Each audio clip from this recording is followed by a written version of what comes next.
je sais pas si... Pourquoi?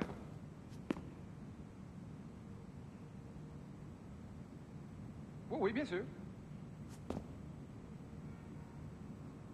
Bon, d'accord.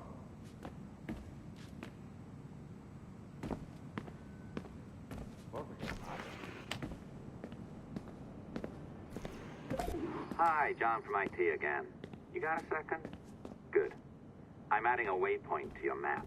So, a colleague of yours left for vacation this morning and forgot to send a video file she promised me. Since I hate just about everyone else on your floor, I was hoping you could help me. Could you transfer the file from her computer and deliver it to the courier when she comes? It'll be easy. You just wander over to their Animus, log in, and transfer the file. Easy. And please be snappy before I find a reason to hate you, too.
You need to be cautious.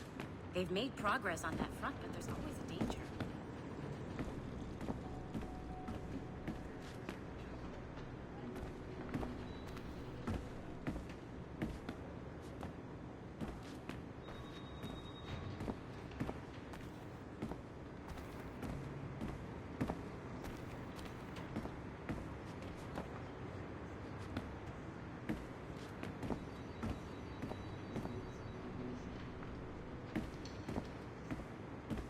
Stream of 5 gigs a second.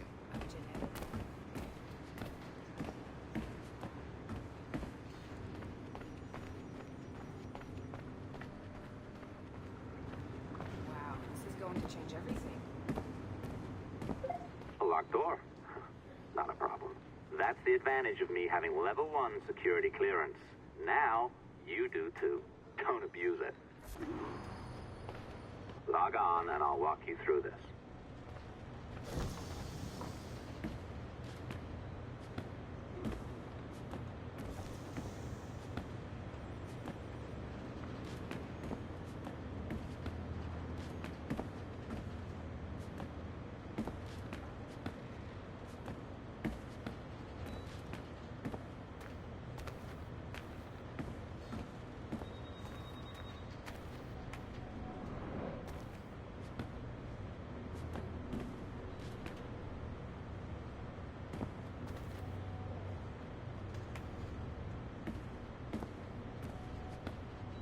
Something wrong?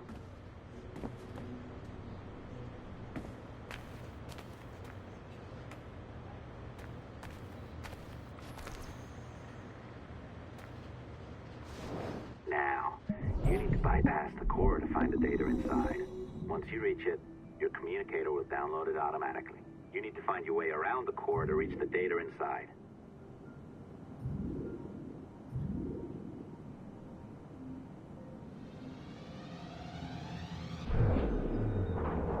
You cracked it. Good. The file should be downloading. I set up a database for any data you find. Just look for the My Files section in your communicator, and you'll be redirected right away. Everything you download will be found in there. Protected by a firewall, of course. Hey, Dad. It's funny. I have this memory of you, one I keep coming back to. And I always think about it when I'm working or just before going to bed, because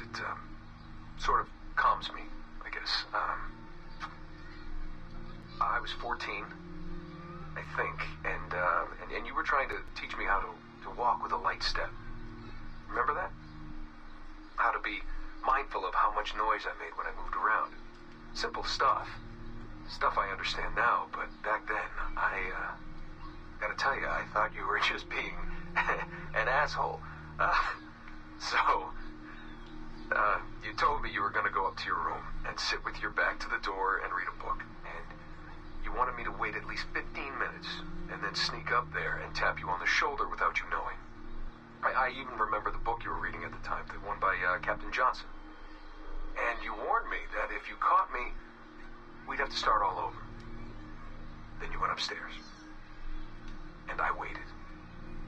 I waited, and I waited, and I waited. I waited 4 hours before deciding to go up. And even then, it took me 20 minutes to get to the foot of the stairs. And another 30 to get up them. And then 10 to get down the hall. And there I was at the door and peeked into your room. And I was so hoping that you'd be asleep. But no, you were still reading. And I just about shit myself. But 10 minutes later, I was just 5 feet away from you. And that's when I remember setting my foot down, and you flinched. Ever so slightly. You flinched. I thought maybe I'd imagined it, but I knew you'd heard me. You didn't say anything. You just checked your watch, you reached for your drink, you took a sip, and then you kept reading. But I knew I'd failed. You didn't say anything. I didn't understand why. Then I lunged and tapped you on the shoulder, and you turned around, and oh, fantastic, you said, and you scooped me up, and you gave me a big hug, and I didn't say anything. But Dad, I was so pissed off. I wanted to scream at you. I failed, and you knew it, but you said nothing. And I stayed mad for weeks. I thought you were patronizing me. Thought maybe you decided right there that I was never going to be the man you wanted me to be.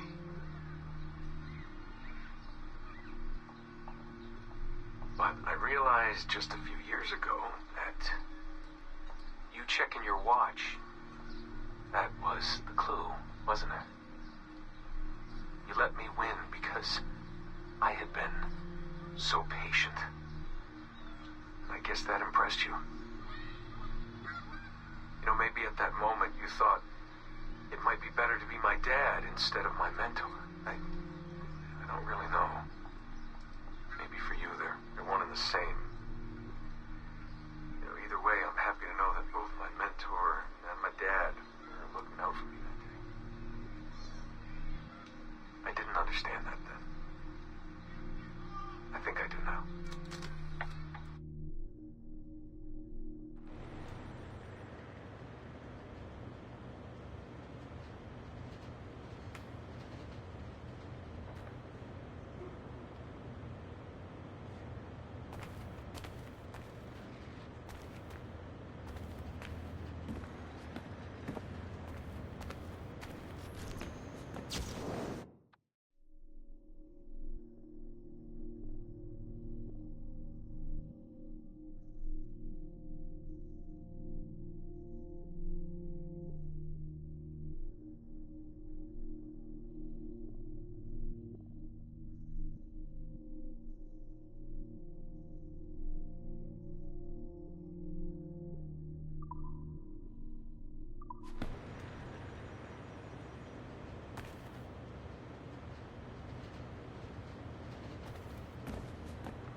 December 23rd, 2012. Sample Recovery Unit Team Lead Fisher Case reporting on Subject 17, Desmond Miles. The subject was deceased and unattended. Time of death was placed around 0000 hours and 7 minutes, with conditions favorable for DNA sample recovery. We had some initial concerns about interference in the vault, but given the skill and talent of this team, we were able to capture useful data. I personally retrieved the subject's backpack and extracted a number of objects of interest to undergo detailed analysis.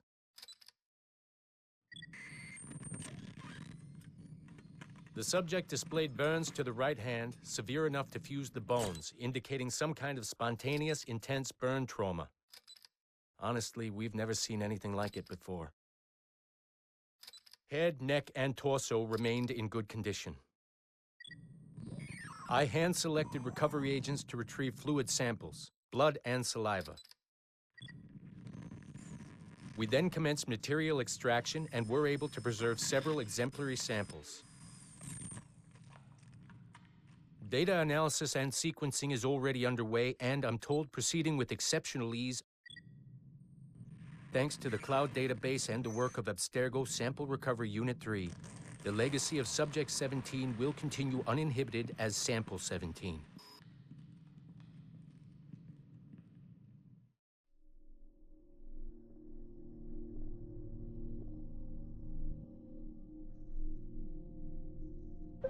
Oh, you're better at this than I'd hoped. Now zip on down to the lobby. Come on.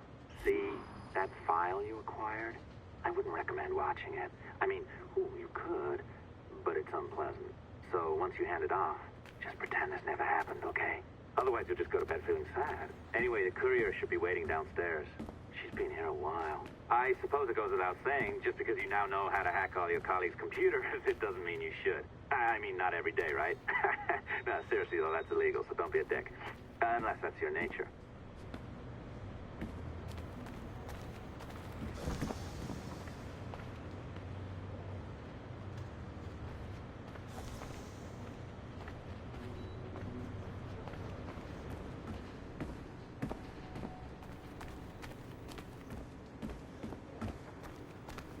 You ever actually...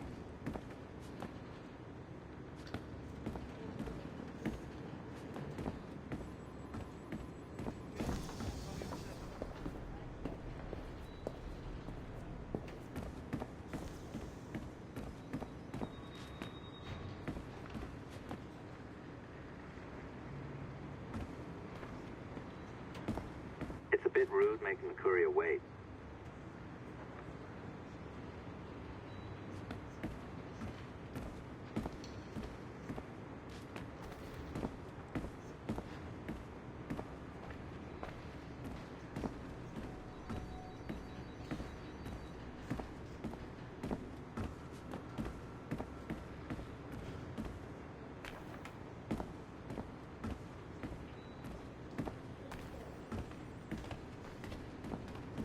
Man, I cannot wait to write your performance evaluation next year. Less than satisfactory.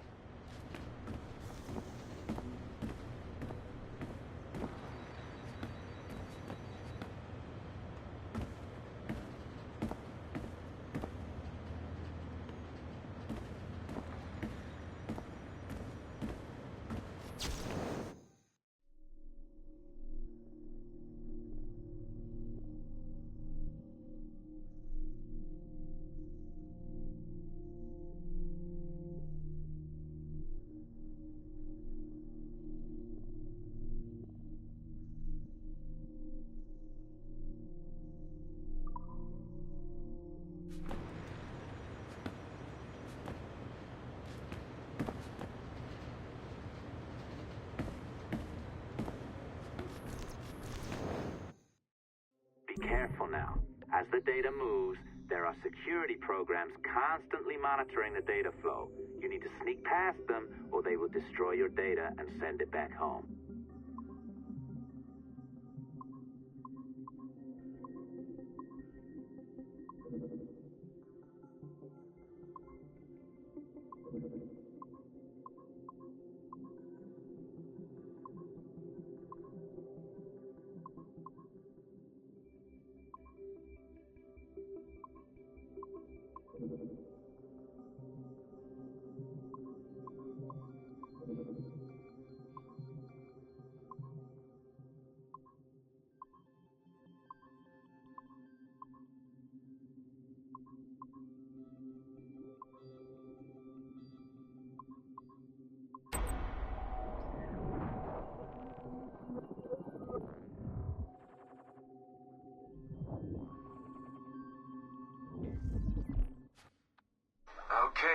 It's been a few weeks since the last recording. Sorry about that. Of course, I guess it's just a few seconds for you. I'll leap down the playlist. Anyway, I was talking about Clay. Kasmeric, subject 16. So, when I fell into a coma back in Italy and woke up in the Animus Black Room, it was, so calming. It felt like I had woken up into a dream. A haze. A dream where none of this mess had ever happened. Felt like I should just be getting ready for another day of pouring drinks at bad weather and another day of complaining about being between girlfriends and wondering what the hell to do with myself. But when I saw Clay just sitting there, it started to come back, you know, piece by piece. And when he told me about Lucy,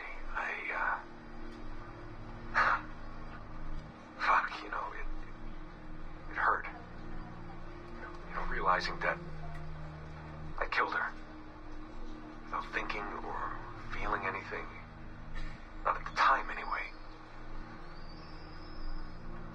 Well, then, things just kept piling on. There were more memories of Ezio and Altair and the first civilization.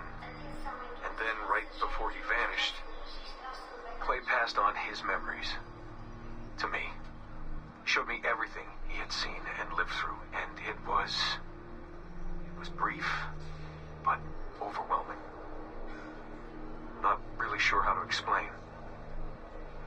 He saw glimpses of Adam and Eve and their escape from slavery. He saw the beginning and the end of the war between the first Civ and humans. He saw Minerva, Juno, and Tinia trying to work out their calculations. At least that's what they called them. They had these tools, these powerful machines that could predict possible futures. Not what was going to happen, but what could happen. Probabilities. And, well, they spent a lot of energy trying to figure out what was the most likely scenario for the future. Theirs and ours. And in the end, I guess they figured I was their most likely candidate. Some guy named Desmond living at the beginning of the 21st century of the Common Era. But which Desmond was the right one? Because, you see, probability is a weird thing. It can branch out in so many ways. Which version of me did they need? Was it the Desmond who got married early and had a son? One who stayed single in New York? Or was it the Desmond who moved to San Francisco to be a waiter? Maybe it was the Desmond who worked at an auto body shop in Chicago, or maybe it was the me who never ran away from his parents in the first place. First Civ had countless variations to choose from, but in the end, the lucky one was me. I'm the Desmond their best calculations spit out. I'm the Desmond they left their messages for, and I guess I have to live with that honor. What an honor. Pretty tired. There'll be more later. Ciao. I deliver that package myself, but I'm deep into some database coding.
I have now resumed the practice of dressing as a man, and have put off my woman's dress.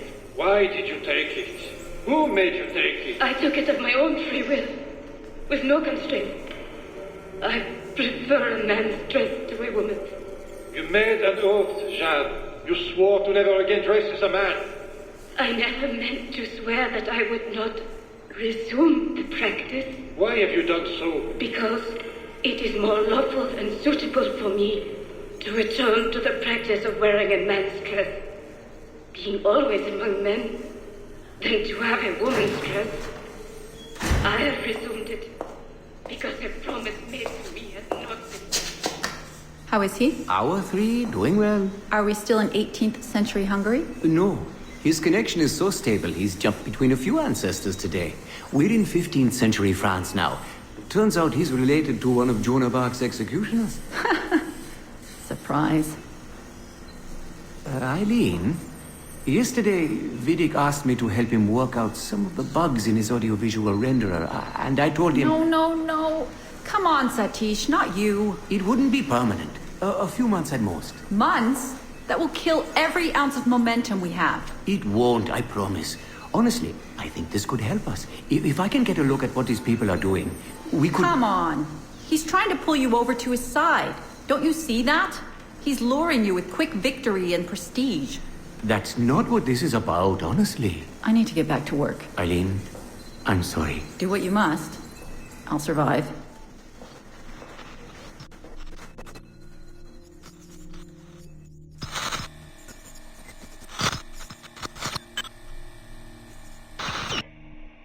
Surrogate Initiative, Test Session 32, April 2nd, 1981.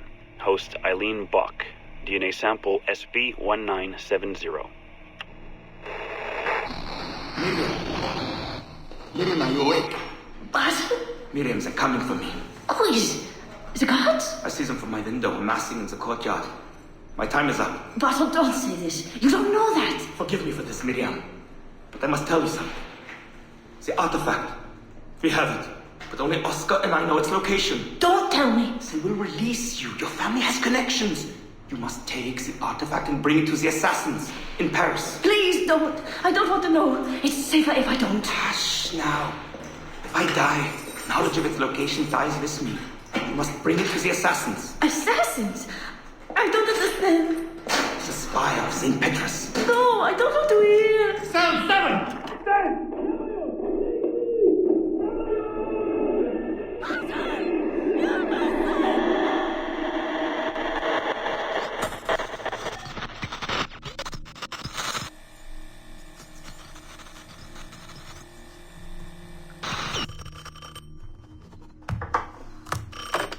Hello? Eileen, hi. It's Carl. Carl, I know it's you. Sorry, you just sound exhausted. Did I wake you? No, I've just been busy. It sounds like it. I'm just a little tired, that's all. No, I mean, your project sounds fascinating. Your colleague, Dr. Warren Vidic, he called me recently and he told me what you've been up to. He what? Warren? Yeah, he told us about your research, memories, ancestry, all of that. He even asked if we'd be willing to come in and... No! Jesus, no! What the hell is he doing? Eileen, it's okay. We signed some papers, non-disclosure stuff. No! He's trying to fuck me over. Damn it! Eileen, we just talked about my mother, just like you and I did. World War II. That's all. It's the artifact. The what? Carl, if he calls you again, you tell him you work through me, okay? That's it. Vidic has been a pain in my ass for years, and I don't need him getting all the glory for my 2 years of hard work. All right. So how should I go about this? I mean, the wheels are in motion. I don't know. Just go through me if he contacts you again. Please? All right. You'll do that? Of course. Yes. Thank you, Carl. I'm sorry I was short with you. I've just been exhausted. That's all. It's all right, hon. Just take care of yourself.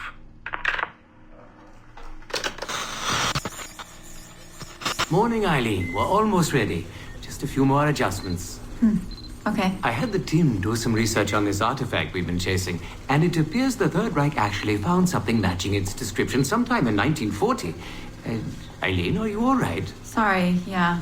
I'm fine. Just a little scattered. Vidic called my ex-husband last night. He wants to put him in the Animus. To find the artifact before us? Exactly. Well, it would be fast using Vidic's Animus. And maybe that would get us back to our original work. Satish, if we let that happen, then all our money dries up. Lillian is paying for us to find the artifact, not improve our methods. Do you understand? Right, of course. I'm sorry. Let's just burn those bridges when we cross them. Are we ready? Yes, just a few more adjustments, Senorian. I made a small change to the genetic input modulator. I'm hoping that buys us a few more minutes. Even a few seconds would be nice. I'm ready. All right. Settle in.